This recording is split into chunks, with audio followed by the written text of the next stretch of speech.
On the 3rd of January, in the year 1777, the American Continental Army saved the American War for Independence. What do I mean by saved it?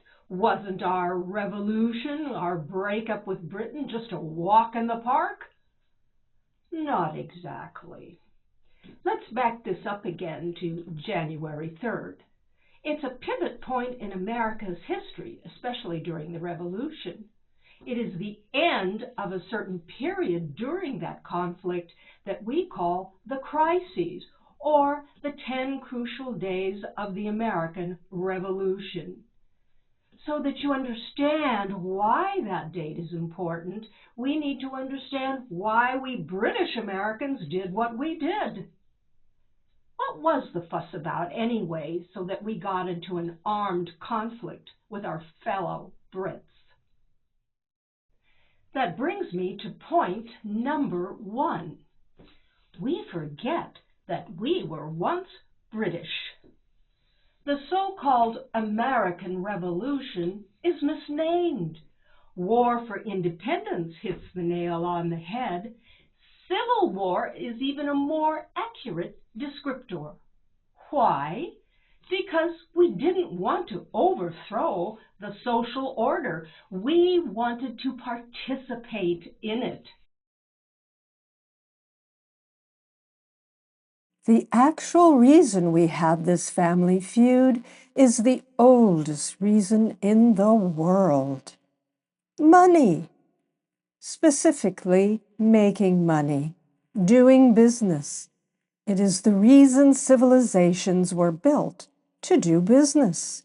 And nothing has changed. The purpose of colonies is to expand business. The British Americans wanted to change the status quo. The colonists in America wanted the same rights as any British citizen.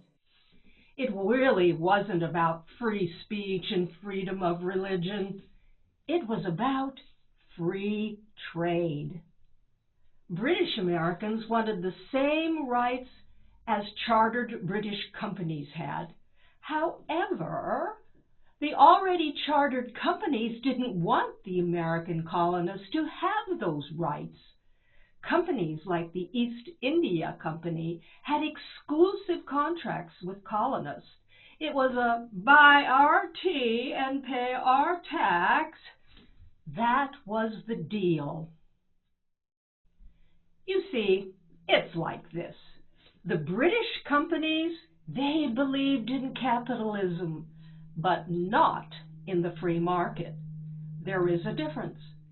The British colonists wanted the free market. They wanted to be free to trade with whomever they wanted to trade with. Since their trade options were limited, they turned to smuggling. Until one day they said to their fellow Brits, "You can take your tea and your stamp tax and shove it." Oh, dumping it is more like it, yes. After they dumped the tea, there were the shot heard round the world happened after that. That was that little incident in Lexington and Concord. From that point on, violence escalated until 1776, when the American Brits knew there would be no reconciliation. To trade freely with the world meant they had to do it on their own, which meant divorce. Point 3. New York marks the beginning of the real fight for independence, especially in New York. New York's Manhattan Island has been a financial center since 1624. It was an important trading city known as New Amsterdam when it was under Dutch rule, but it was the Dutch West India Company that was the actual ruler. 40 years after the Dutch had developed the city, in 1664, King Charles II of Great Britain sent a fleet to take New Amsterdam. Afterwards, it was named New York after the Duke of York. It made sense that the Brits took over the entire eastern seaboard because there were so many British immigrants coming there. By the thousands they came and kept coming. Hey, one of my ancestors landed in Baltimore in 1643. During the 17th century, the push for world trade was huge among both British and Europeans. Corporations, as the Plymouth Company, the Virginia Company, and the famous or infamous British East India Company, financed many of the immigrants themselves and their business ventures. So New York City became a world trade center even way back then. You see, don't you, that the world of money and trade is the real issue? The Carthage of the 18th century was British colonies, and Britain plays the part of old Rome, greedy and grasping at everything that it can.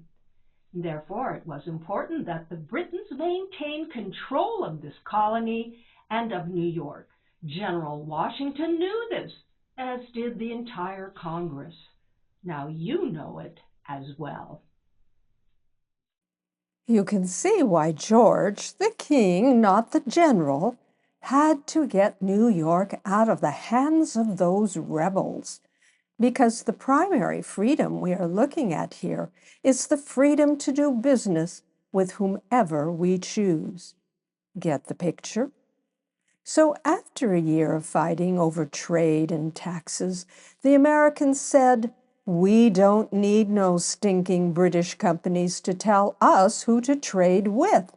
It's a big world out there, and we want to trade with everybody." So the king says, "I'll show you who you can trade with." On July 2nd of 1776, 2 days before the Declaration of Independence was published, 37,000 British and Hessian troops arrived in New York. On July 9, General Washington received copies of the Declaration. His troops stationed in New York heard it for the very first time. It galvanized them because they had been fighting with the Brits over their rights as British citizens. Now that changed. The purpose of the conflict after July 4th was no longer about the rights of British subjects. It was about the rights of Americans. To gain those rights, they would have to be their own people. The king would not let them go. So farmers and shopkeepers and men who did business with the world would pick up their weapons to stand behind the words written in that document. It would not be easy. At the beginning of this push for independence, well, things did not go so well. We will explore that story in part 2 of Saving the American Revolution.